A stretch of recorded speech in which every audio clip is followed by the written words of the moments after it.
Hello netizen, welcome to my vlog. This is Reno Alcala and this is March 14, 2020. It's Saturday, the second week of my birth month. So for the last week of March, I'll be celebrating my birthday. So happy birthday to me in advance. I live, I speak, I feel, I live, I live.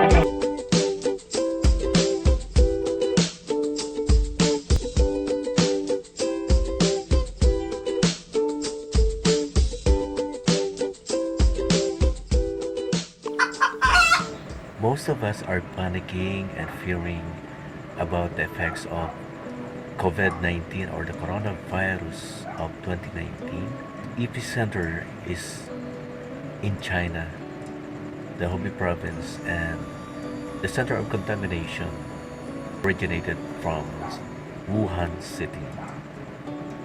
Since the last week of December, people are panicking back there because of the effects of that virus. It's not,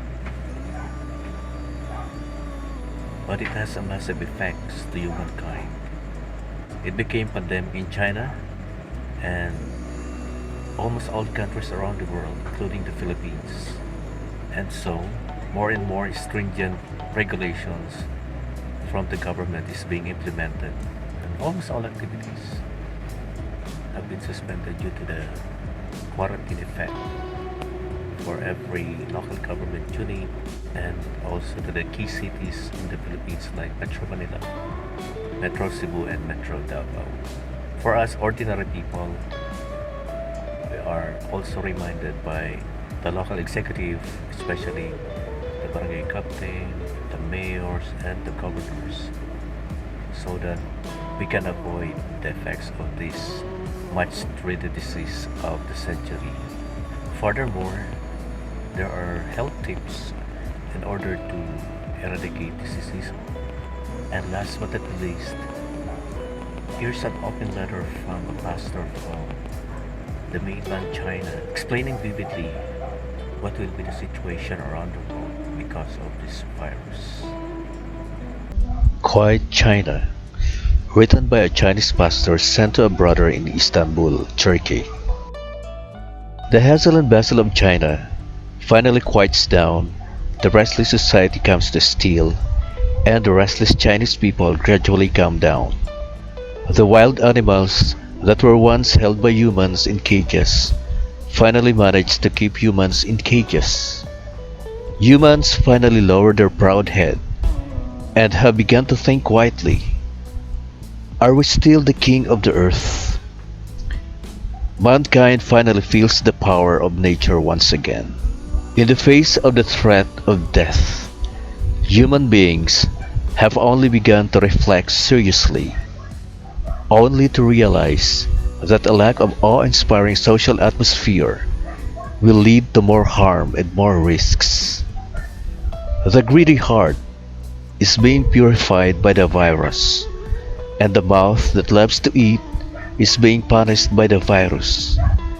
The people who have been soaking in the bright red and green places all day have been driven home by the virus saying, "Go home."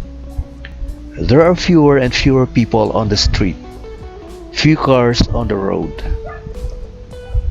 The air is getting fresher, the haze is gone, the sky is getting bluer, the sun is getting brighter.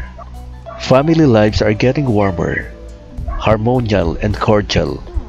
People's hearts have become more and more calm. People who haven't read for years have picked up books at home. Parents and children who had no communication, couples who couldn't speak few words a year, have opened up the conversation box.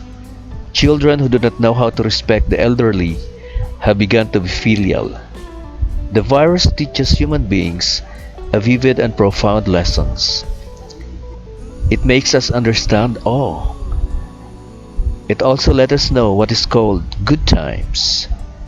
It also makes us feel true love on earth. It makes us gradually fall in love.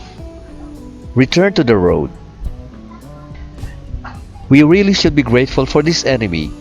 We need such an enemy to give us a reminder and give us empowerment. The virus will not live so quickly. It needs to see the cultivation of human good habits. The virus will not continue to rage because human love will gather more power to keep the virus away. Time will tell us everything.